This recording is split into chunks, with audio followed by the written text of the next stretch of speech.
마지막 시간 계속 봅시다.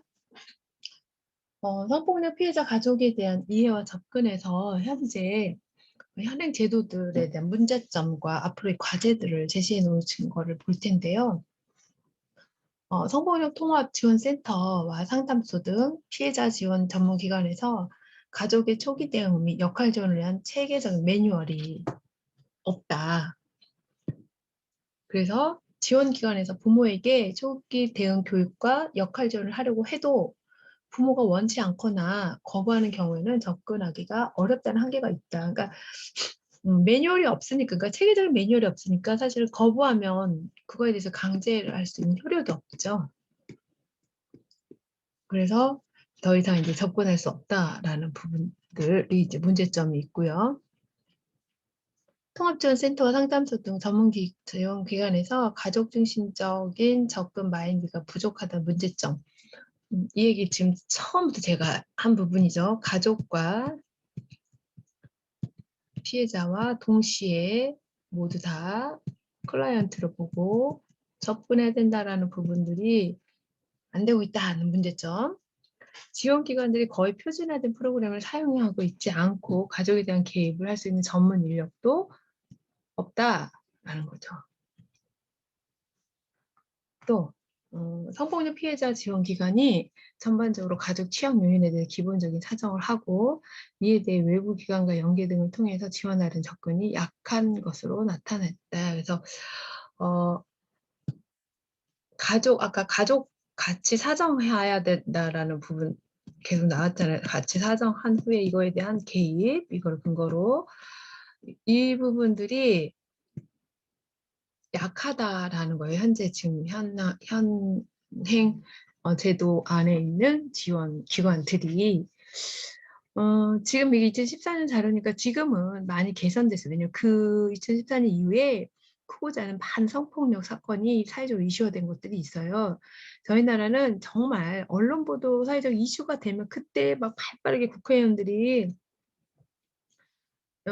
그 법안을 막 위반시키고 막 급격하게 통과시키고 막 이런 게 있어서 그 이후로 이제 조금 더 강화된 걸로 제가 이제 알고 있는데 그 자료는 제가 어 입수하지 못했기 때문에 여러분들이 한번 더 찾아보시면 좋을 것 같고요.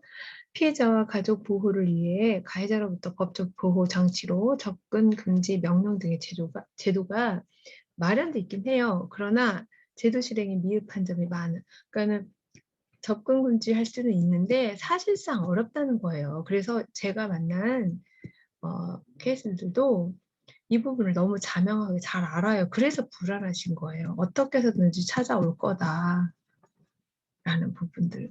뭐 우리가 언론 보도에서 가끔 전자발찌를 차고 있는 사람들이 제법 안 하던가요? 그건 아니잖아요. 전자발찌를 차고도 버젓이 뭐 물론 그분들도 인권이 있으니까 그것들을 가리고 숨기고 결혼도 하시고 그리고 나중에 이제 노출이 되기도 하고 뭐 그런 사건들도 있잖아요. 그러니까 이런 부분들이 개선이 돼야 될 부분들이다. 또 친권 제한 및 상실과 관련해서 친족 성폭력의 경우 가해 친족으로부터 아동을 보호하지 못하는 비가해 부모에 대해서도 아동학대 개념상 방임으로 판정되어야 하나 현장에서는 이를 방임으로 보지 않고 개입하지 않는다는 문제점이 제기가 되고 있고요. 그러니까 아이를 제대로 보호하지 못했다. 그래서 그 방임 아니냐. 그거를 보려고 하는 거고요. 또 혹은 비가해 부모가 가해 배우자와 헤어질 의사가 없거나 처벌을 원치 않아서 자녀의 진술을 하지 못하도록 하는 경우 아동이 진술을 하지 않으면 개입할 수 있는 방법이 없다는 거. 그러니까 아동 진술을 최우선으로 하고 있거든요.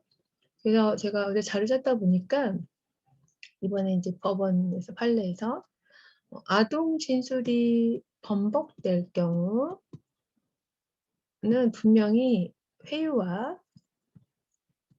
압박이 있었을 것이다 라는 걸 가지고 이제 판결을 내리셨어요. 제가 만난 사례들도 그, 저기 뭐야 어디죠? 그 감호소에 가 있는 아빠가 계속해서 협의를 요청하는 편지를 보내와요 엄마에게. 그리고 온갖 인제 막 사유를 써 가지고 그래서 막 탄원서 써 달라, 진술서 써 달라, 협의해 달라 막 이런 과정에서 아내는 또 너무 놀라운 건 어머니들이 남편하고 살았던 정이 있고 남편에 대한 신뢰가 있어요. 그래서 자기 아이가 피해자인 인데 또 남편인 거예요. 그래서 남편에 대한 신뢰와 피해자인 아동과의 사이에서 양가 감정, 이중 감정, 다중 감정을 막 경험을 하세요, 어머니들이. 그래서 막 자칫 그 편지를 받고 출소 이후에 이제 같이 어 원가족으로 복귀하는 걸 좀 동의하고 기다려 주는 어머니들도 계시고 그러니까 결국은 돌아 "출소하면 결국 우리랑 살 거 아니냐. 그러니까 네가 진술을 번복해 달라. 탄원서를 내 달라." 그리고 제가 만난 사례도 탄원서를 아이가 직접 두세 차례나 썼어요. 그러다 나중에 안 되겠다 싶어서 어머니가 이제 정말 정신을 차리시고 그거를 이제 일괄적으로 다시 밀고 나갔죠. 조두세 사건도 이게 좀 다른 얘기지만 물론 그것도 성폭력 사건이에요. 조두순 부인이 기다려 준 거에 대해서 엄청 사회적 여론이나 전문가들이 '왜 기다렸을까? 어떤 이유일까? 그 아내에게 조두순은 어떤 남편일까?' 이런 거 엄청 많은 기사가 쏟아져 나오고 있잖아요. 근데 그거는 모르는 거예요. 그러니까 제가 만난 어머니들도 가해자인 남편이지만 자기한테는 사랑해서 결혼한 배우자인 거예요. 그래서 그 부분을 그 아이와 남편 사이에서 굉장히 혼란스러워하는 어머니들을 제가 볼 수 있었습니다. 친권 제한과 상실 조치가 실질적으로 이루어지기 위해서는 아동을 분리할 경우 보호할 수 있는 공적 체계가 마련돼 있어야 하고 아동을 보호할 수 있는 대안이 없다는 문제점. 어 제가 인제 또 이 상담 사례와 별도로 인제 실습 지도 때문에 공동 생활 가정을 가 보면 이제 여기는 이제 어떻게 보면 그룹 홈이죠. 한 사람이 사회복지사 또는 두 사람이 가정처럼 해서 아이들을 케어하고 집처럼 이 아이들은 이곳에서 살거든요. 그래서 대부분 이 공동 생활 가정은 단독주택 똑같이 집처럼 되어 있거나 아파트나 빌라에 돼 있어요. 간판도 없고요. 그리고 사회복지 시설 명의로는 공동 생활 가정으로 되어 있지만 사실 인제 그 사회복지 시설로 분리돼 있죠. 여기에는 여자, 남자 따로따로 운영을 하는데 여기 가 보면 여학생이 생활하는 곳은 대부분 성폭력에 노출돼서 오는 사례가 많고요. 그다음에 가정폭력, 그리고 부모 가출, 그다음에 보호자 부재 이런 이유들로 오게 됩니다. 그래서 이 성폭력 피해 같은 경우도 돌아갈 집이 없어요. 아까 위의 사례처럼 가족이 다 뿔뿔이 흩어지니까 엄마랑 가끔 연락은 취하지만 어 엄마도 기거할 곳이 없으니까 돌아갈 가정이 없어 이 사례 같은 경우 이 엄마가 그 얘기를 하시더라고요. 이제 성인 자녀가 된 위에 두 첫째랑 둘째가 나중에 자기는 너무 면목이 없고 자격이 없다고 생각해서 아이들을 보지 못하려고 하는데 그래도 그 두 딸들이 철이 들더니 엄마한테 "우리를 버려두지 않아서 너무 고마워요."라는 말에 자기가 무너졌다고 하시더라고요. 자기는 버린 건데 버렸기 때문에 시설에 보내서 자기는 죄책감으로 지금 이렇게 살고 있는데 정말 이렇게 똑같이 얘기하셨어요. 아이들은 그래도 자기네들 버리지 않아서 고맙다고 얘기하는 아이들 보면서 자기가 힘을 내야 되는데 힘을 못 내고 있어서 더 우울하신 거예요. 그러니까 아이들이 버리지 않아서 고맙다는 얘기는 뭐냐면 시설에 보내서 다시는 안 찾아올 줄 알았는데 찾아오니까 찾아와 준 게 너무 아이들한테 고마운 거예요. 근데 저 이 얘기 듣고 너무 눈물 나려고 했어요.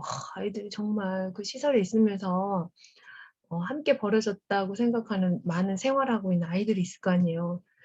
정말 오매불망 언제 부모가 자기 찾으러 오나 기다리는 많은 아이들 중에 자기 엄마는 그래도 몇 개월에 한 번, 몇 년에 한 번이라도 자기네들을 계속해서 찾아오고 있고 연락이 닿고 있다는 게 이 아이들한테는 너무너무 고마웠던 거죠. 그 아이 입장을 생각하니까 막 가슴이 미어지고 엄마 입장도 너무너무 안 된 거예요.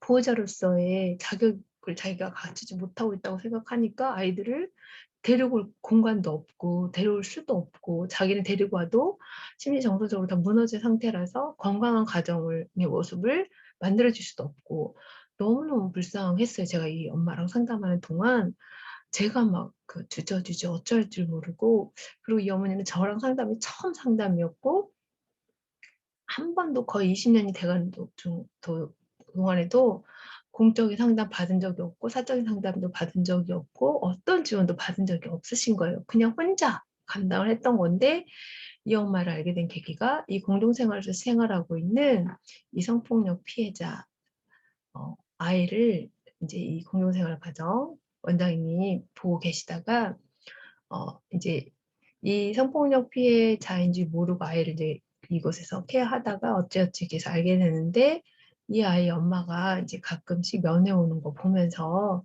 이 원장님 그래도 경험이 있으시니까 딱 '아 이 아이가 친부 성폭력 때문에 왔구나.'를 아시고 이 엄마 이런 상황을 알고 도와주고 싶었던 거예요. 그래서 저랑 연결을 해 줬던 사례예요. 그러니까 처음인 거예요, 이 엄마한테는 이런 게. 그래서 저한테 물어보는 게 "자기를 어떻게 하려고 도와주려고 했느냐?"라는 게 첫 질문이셨어요. 그 정도로 지금 우리가 생활하고 있는 일상의 산업지단에 이런저런 이유로 혼자서 외부로부터 어떤 어 공적이든 사적이든 지원체계로부터 전혀 지원이 닿지 않는 많은 사각지대가 있다라는 걸 우리가 늘 간과하지 않았으면 좋겠습니다. 현행제도 문제점과 가해자 계속 보면 가해자 치료 및 개입과 관련해서 가해자의 특성별 교육 프로그램이 특성화돼 있지 않고, 그러니까 가해자 관련해서도 프로그램 교육할 수 있는 전문성을 가진 인력도 없고, 또 가해자에 대한 개입은 교도소 및 출소 이후 일정 기간의 교육에 집중돼 있어서 지역사회 내에 가해자가 지속적으로 모니터링하고 지원하는 서비스가 없다. 그게 이제 문제점이다. 정책과제 제시하고 있는데요. 여기서 이제 많이 이 부분들이 받아들여져서 아 봅시다. 가족의 초기 대응 및 역할 지원이 필요하다. 앞으로 관련 부처나 중앙기관에서 관련 매뉴얼을 개발해서 기관에 배포하고 종사자 교육을 실시하는 것이 필요하다. 개입을 원치 않는 부모가 기관을 통하지 않더라도 원할 때 언제든지 쉽게 접근하고 참고할 수 있도록 가족 훈련 표준 교육 자료를 배포할 필요가 있다. 초기 대응과 역할은 성폭력 피해자 지원 기관에서 직접 교육 혹은 지원할 수도 있으나 필요한 경우 적절한 지역사회 기관을 활용하는 것도 필요할 것이다라는 가족 초기 대응. 지금 제가 몇 사례 얘기해 주는 것들이 초기 대응을 잘한 사례와 잘하지 못한 사례가 이후 사후 일이 다 정리된 이후 적응, 복귀와 적응과 비결돼 있기 때문에, 그래서 이 적응을 건강하게 잘하느냐, 병리적으로 여전히 부적응 상태로 있느냐가 이 초기 대응에 어마무시하게 영향을 받는다라는 걸 얘기를 하는 것입니다. 이제 여러분들이 지금 하려고 하는 훈련이 가족 상담과 치료인데요. 중앙기관에서 아동과 가족의 특성에 따라서 세분화된 체계적인 프로그램을 개발하고 성폭력 피해자 지원기관에 보급해서 공급하는 것이 바람직하다. 그러니까 중앙 부처에서 아예 통합적으로 하자. 지역사회 기관에서 성폭력 피해자 가족 상담과 치료를 제공하는 것이 피해자와 가족에게 심리적 부담을 줄이고 가족 접근성을 높일 수 있기 때문에 지역사회 관련 기관과 네트워크 형성 및 활용이 필요하다. 그러니까 성폭력 관련된 기관이 지자체마다 거점별로 있긴 해요. 그러나 이 거점이라는 것도 그 피해자가 접근하는 데는 많이 부담스럽습니다. 제가 그래서 이 부분도 언급을 했는데요. 제가 만났던 사례들은 그냥 일반 지역 사회 복지관 또는 그냥 일반 사회 기관이었어요. 그러니까 성폭력과 무관한. 그러니까 그래서 "왜 여기를 찾았냐."고 물어봤을 때 이들이 아예 성폭력과 관련한 기관이라고 했을 때는 더 부담스러우셨던 거예요. 어떤 시선들, 낙인감들 이런 것 때문에 그러니까 자연스럽게 누구나 들어가고 접근할 수 있는 일반 지역사회 기관에 오셔서 상담을 어렵게 의뢰하시고 상담하는 과정에서 인제 이 무거운 주제를 꺼내 놓으신 거죠. 저는 그래서 이 의견도 전폭적으로 지지합니다. 접근성을 높이기 위해서 지역사회 기관과 네트워크돼서 케이스가 발생했을 때 여기서 케이스 개입을 하고 관련한 이제 지원 체계들하고 연계해서 실질적인 지원을 즉각적으로 도움을 줄 수 있는 시스템 이런 게 굉장히 중요하다. 가족 취약 요인 사정 및 지원인데요. 가족 취약 요인을 사정할 수 있는 표준 도구가 개발되어서 지원 기관에 보고 공유되는 것이 필요하다. 자, 아까 가족 취약 요인 사정 필요하다고 했습니다. 가족 취약이라는 건 성폭력이 발생하는 가족의 특성들이 조사된 것들이 몇 가지 있어요. 경제적으로 정기적인 수입이 없는 가정, 그다음에 폭력에 노출된 가정, 그다음에 어머니의 심리, 정서적 불안, 결핍 때문에 남편으로 하여금 성적 뭐라고 해야 돼요? 성적 역할 뭐 표현이 좀 그런데 이 부분이 부재하니까 남편이 다른 대안들을 찾는 거죠. 뭐 등등 그다음에 이제 어쨌든 이 모든 것들 우리가 역기능이라고 할 수가 그 순기능이 아니잖아요. 가정의 역기능, 가정 안에서 일어날 수밖에 없는 그래서 이것들을 사정할 수 있는 요러이러한 것들을 사정할 수 있는 사정 도구들이 마련되어야 된다라는 얘기고요. 피해자 지원기관에서 가족의 취업 요인을 기본적으로 해서 지역사회 관련 기관에 연계해서 도움받을 수 있도록 지역사회 기관과 긴밀한 협조, 연계 시스템 구축하는 것, 피해자와 가족의 보호 및 자립 지원인데요. 2차 피해를 방지하고 피해자의 빠른 회복을 위해서 성폭력 피해의 경우 신고 시점부터 가해자가 직접적으로 위협하지 않아도 접근 금지 명령을 요청할 수 있는 것이 필요하고 피해자가 아닌 가해자가 가족으로부터 분리되도록 신고 시 조치를 취하는 것이 필요하고 이를 위해 분리된 가해자가 임시로 머물 수 있는 쉼터나 거주시설이 마련된다. 이거 이제 제가 만났던 사례 중에 하나라도 신고를 했는데 법적인 조치가 취해질 때까지 그 며칠이 이 가해자가 가족이랑 같이 있어야 돼요. 이 며칠이 이 가족 안에서는 엄청난 힘든 시간인 거예요. 그래서 이게 필요하다는 거예요. 친권 제한 및 상실, 공적 체계 안에서의 아동 보호. 그래서 친권 제한과 친권 상실의 실효성을 더 강화를 시키고, 그러니까 친권을 아예 뺏어 버리자는 거예요. 그래서 나중에 뭐 위협하고 이런 접근을 하지 못하는 근거들을 마련하기 위해서 아동 분리, 친권 제한, 친권 상실에 대한 법조인과 관련 기관의 인식 개선이 필요하다. 아동의 안전을 최우선에 두고 아동의 가정 환경을 체계적으로 검토하여 아동 분리와 친권에 대한 조치를 판단할 수 있는 표준화된 사정 도구가 마련돼야 된다. 아동을 분리하기보다 가해자를 분리시켜서인가 아동을 시설에 보낼 일이 아니라 이거 좋은 거예요. 그러니까 아동을 시설에 보낼 일이 아니라 가해자를 보내야죠. 떠나거라 분리시켜서 아동이 가정 환경에서 최대한 안정적으로 회복할 수 있도록 도와줘야 되고 부모 양쪽에 대한 친권 제한이나 상실 조치가 취해질 경우 이 아동을 안전하게 교육할 수 있는 대체 양육 시스템이 구축되어야 한다라는 부분. 또 비보호적인 부모에 대해서는 방임으로 인식하고 적극적으로 개입하는 것이 필요하다. 이 부분 이제 요즘에 굉장히 아동학대 관련해서 이슈가 돼가지고 엄청 이제 이 방임 여부를 조사하는 게 강화됐죠. 이를 위해 아동학대 특례법을 개정, 비보호적 부모를 방임의 정의와 친권 제한 기준에 포함하고 방임적 부모의 친권 제한을 결정하는 구체적인 기준과 개인 매뉴얼을 마련했죠.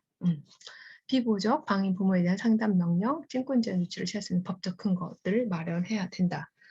친권 제한이나 상실로 인해서 보호자가 없는 아동을 위해서 후견인 제도를 활성화하는 것도 필요하고 특히 의사결정을 내릴 수 없는 장애 아동의 의사와 상관없이 가해자와 합의하거나 재피해를 받는 일이 없도록. 그러니까 장애아동 같은 경우를 합의했다라고 해 버리면 이게 자기 의사결정에 의한 건지 이 부분을 얘기하는 거예요. 자기 결정.